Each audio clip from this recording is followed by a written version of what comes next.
Good evening, and welcome to Compass. I'm Samuel Stead, and tonight we invite you to tune in and watch the prejudice within the Hindu caste system against social minority. This Hindu caste system also creates... Good evening, and welcome to Compass. I'm Samuel Stead, and tonight we invite you to tune in and watch the prejudice within the Hindu caste system. This caste system can also affect stages of life, and goals of life and afterlife within Hinduism. Hinduism is the world's oldest religion, dating back to as early as 2500 BCE, and now comprising of over 900 million followers worldwide. The structure of Hinduism is frowned upon by Western society for its prejudicial caste system. The caste system divides Hindus into rigid hierarchical groups based on their karma and dharma and promotes social stratification. The Indian caste system, while creating social structure, also creates prejudice within the community. The prejudice is especially seen towards women, lower castes, untouchables, and those from different religions. The laws and teachings of the Hindu caste system disadvantage these diverse groups in achieving the stages of life and therefore affecting their ability to achieve moksha. Hinduism is a religion which has no original founder. The religion is open to interpretation and is defined as a collection of paths to wisdom and is based on human reasoning rather than divine authority. As well, sacred temples where Hindus perform sacred rituals have no primary deity. There are hundreds of gods and goddesses as a symbol of creativity and the ongoing flow of life. However, there is one significant god, Brahma. Brahma is the Hindu creator god and is known as the grandfather of gods. Brahma had several wives, and after the creation of his daughters, they bore him the holy books of Hinduism, the Vedas. The Vedas are a combination of holy scriptures consisting of the Rig Veda, Samaveda, Yajur Veda, and Atharva Veda. These books contain information of Hindu guidance on rituals, philosophy of reasoning, and hymns. The caste system in India was brought to life in the 16th century from Portuguese travellers. The term jati relates to race, breed, or lineage.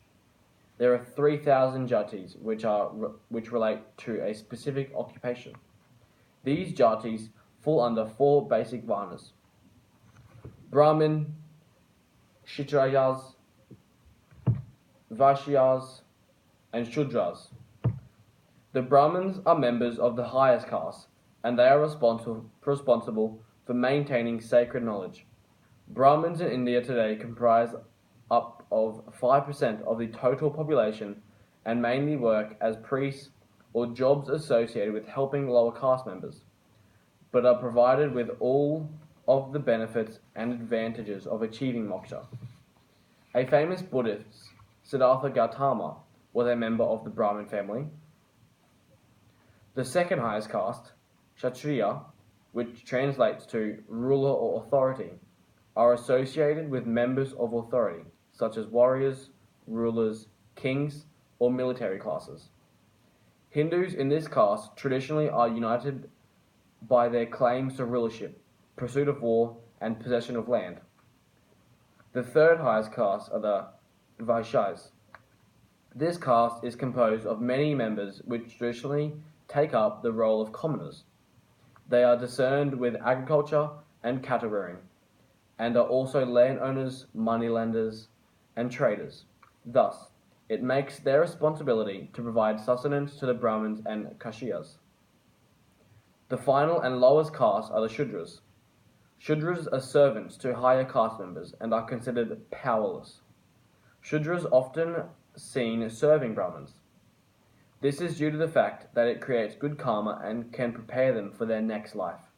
Finally, there are the untouchables. The untouchables are considered to be so low and polluted that they do not deserve to be on the caste system. The untouchables perform the worst jobs imaginable and are economically and socially disadvantaged. This shows a clear social gap and can interpret how these varnas affect and discriminate Hindus. The caste system and social hierarchy creates major gaps and discrimination between varnas and creates massive discrimination of civil, political, economic, social, and cultural rights. This is a major issue within the Indian population as it violates Hindu teachings as well as goes against the ideals of a secular country. India is supposedly a secular country, meaning that government is neutral towards all religious groups. Although this statement seems true, it isn't the purest of statements as religions hold a large amount of power of lawmaking. For example, Muslims in India have their own Sharia-based law, whereas Hindu, Sikh, and Christian Indians live under common law. This is important as India has its own anti-discrimination laws where the constitution states that the state shall not discriminate against any citizen on the grounds of religion, race, caste, or sex, place of birth, or any of them.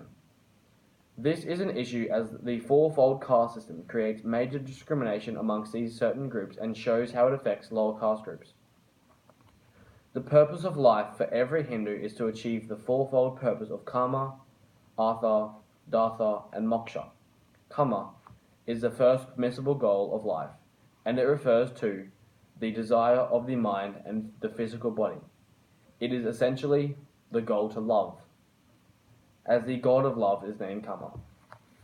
The first goal allows Hindus to be spiritually awoken and understand that there is more to strive for in life.